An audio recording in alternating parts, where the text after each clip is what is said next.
Fox News Alert and breaking right now. NBC News reporting that members of President Biden's family are discussing what his exit from the race might look like. Joining us now is James Freeman, Wall Street Journal editorial page assistant editor and a Fox News contributor. So it's really interesting because within this hour, the campaign manager has gone out and said, we're full steam ahead. Joe Biden's great and everything's fine.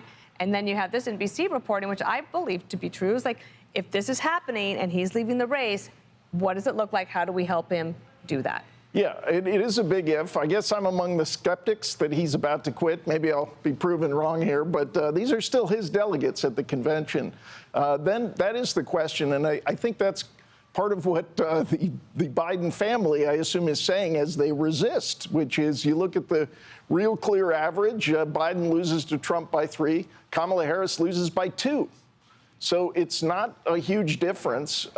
If they throw it open to a sort of mini open semi-primary and pick someone else, you're going to have a lot of upset people if their candidate loses and of course, gripes about the process. Because my guess is, I mean, we can slice this. We can slice this watermelon 100 different ways. And every single one of them, it's complicated, okay? Yes. So your paper writes today, Democrats prepare for the Biden coup. The president won't stay in power through 2028. It's more honest if Vice President Harris faces voters now. This is a CNN poll. Now, it was taken at the end of June, which I think it was back in the Paleolithic age or the Mesozoic age or whatever that age was way back then.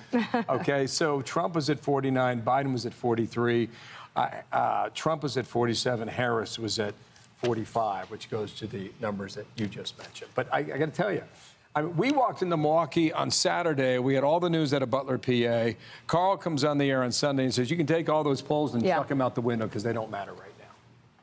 Well, okay, but I think what does matter, and some of the reluctance is, I think there is a fear among Democrats that Kamala Harris is going to have a hard time among independent blue-collar voters in the industrial Midwest. And this is really a big part of the battleground this year, as it often is. So if it's this should have been a substantive debate about whether this guy, who is our president, has the mental strength to do this job. That's what I think. I don't think the family is having a conversation with him about whether he can win the election based on the polls.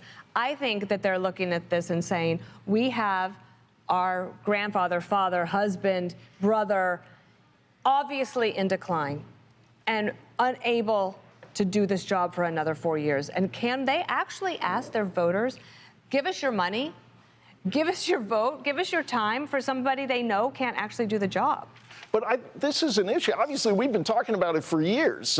His struggles to complete a coherent thought in public, his difficulty, extreme difficulty from the start of his presidency in unscripted settings. Yeah. And so I think I would say that I hope it's a substantive discussion, but for a lot of Democrats, this is calculation right now. And if you're calculating, there's not a clear, good answer politically. Let's make one final point here. Mark Zuckerberg did an interview with Bloomberg. Apparently it was out today. Here's the quote. Seeing Donald Trump get up after getting shot in the face and pump his fist in the air with the American flag is one of the most badass things I've ever seen in my life. You think about the last week. I think there were 2 things you remember. I mean, really long term, there's 2 things you remember. You remember him taking his hand up to his ear and everything that followed after that. And you remember him showing up here 2 days later with a bandage over his right ear. Long-term memory will serve you those 2 images forever.